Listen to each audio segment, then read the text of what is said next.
Sur le fond, on a assisté à une réunion de famille classique, c'est-à-dire faux cul, mais poli.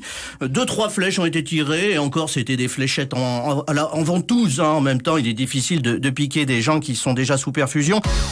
Allô Maillot. Allô Maillot. On va commencer avec un point route, Régis Maillot. Ouais, Bison Futé nous appelle retour à la normale, fin des embouteillages du côté de Colombey, les deux églises. La circulation est redevenue fluide. La France libre est de nouveau libre. Ouais. Arrête cette merde. Alors, il y avait une queue à Colombey, les deux églises. On se serait cru à la Mecque, un lendemain de Ramadan. Toute la droite s'est précipitée sur la tombe du général, sauf évidemment Éric Zemmour, qui était à l'Île-Dieu. Là, j'ai les images de la webcam, beaucoup moins de monde sur la tombe du maréchal. Oh là là, que de souvenirs. Arrête, on va avoir des ennuis. L'événement politique, c'est le débat des Républicains. Vous avez suivi, Régis? Formidable. Moi qui souffre d'insomnie, j'ai enfin trouvé un remède d'une efficacité redoutable. C'est vrai qu'une joute verbale entre Michel Bernier et Philippe Juvin, c'est mieux qu'un suppôt de valériane. Moi, j'avais l'impression de suivre une série française sur Netflix. C'est vrai que sur le fond, on a assisté à une réunion de famille classique, c'est-à-dire faux cul, mais poli. 2-3 flèches ont été tirées, et encore c'était des fléchettes en ventouse. En même temps, il est difficile de piquer des gens qui sont déjà sous perfusion.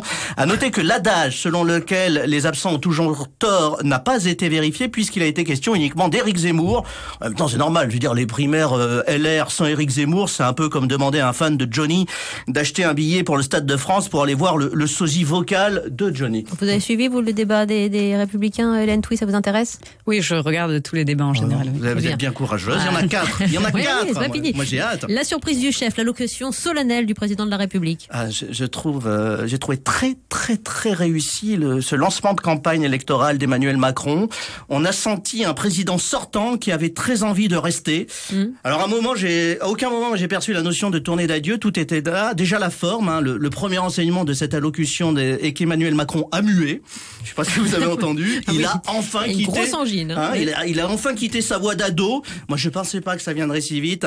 Les enfants grandissent à une telle vitesse. Il nous a sorti une voix d'outre-tombe. On aurait dit Jeanne Moreau jeune. Ça lui a fait gagner en maturité et en autorité. D'ailleurs, la preuve juste après son allocution, explosion des rendez-vous pour aller se faire vacciner. Les gens ont eu les jetons. Très bel exercice aussi d'autosatisfaction. Emmanuel Macron nous a dressé un bilan jupitérien de ces 4 années passées à l'Élysée. C'est là que tu comprends le concept de point de vue, parce que nous, d'en bas, on n'a pas du tout vécu les mêmes 4 années. 4 années, vous dites-vous. Les 4 années, oui, pardon. Rien sur Anne Hidalgo cette semaine? Non, je voulais pas rajouter du vide au vide. Oui, un mot sur notre invité, en revanche? Un mot sur notre invité, évidemment, Hélène Touy, président du parti minimaliste. Enfin, pardon, animaliste, je me suis trompé. Non, j'avoue que, comme beaucoup de Français, je ne vous connaissais pas, mais comme je suis un grand pro, je me suis rendu sur le site du parti animaliste, eh bien, ça m'a ouvert l'appétit.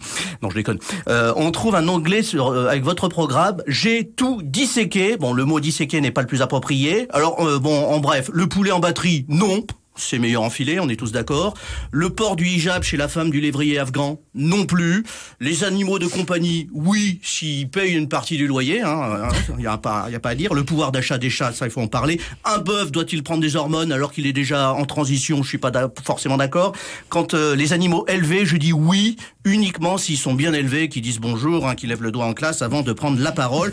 Ils sont souvent mieux élevés que leur maître. Exactement. Quant à la chasse, le mieux c'est de demander l'avis aux principaux intéressés, c'est-à-dire les animaux. La chasse à la glu, c'est lamentable. Moi, je suis père de famille. Quand vous connaissez le prix des fournitures scolaires, il y a des moyens moins onéreux pour attraper des oiseaux. Et enfin, sachez que je suis pour le droit de vote des animaux, mais uniquement les chiens d'aveugle, parce qu'il y a suffisamment d'abstention en France pour que les non-voyants ne glissent plus un bulletin dans une boîte aux lettres, mais dans une urne.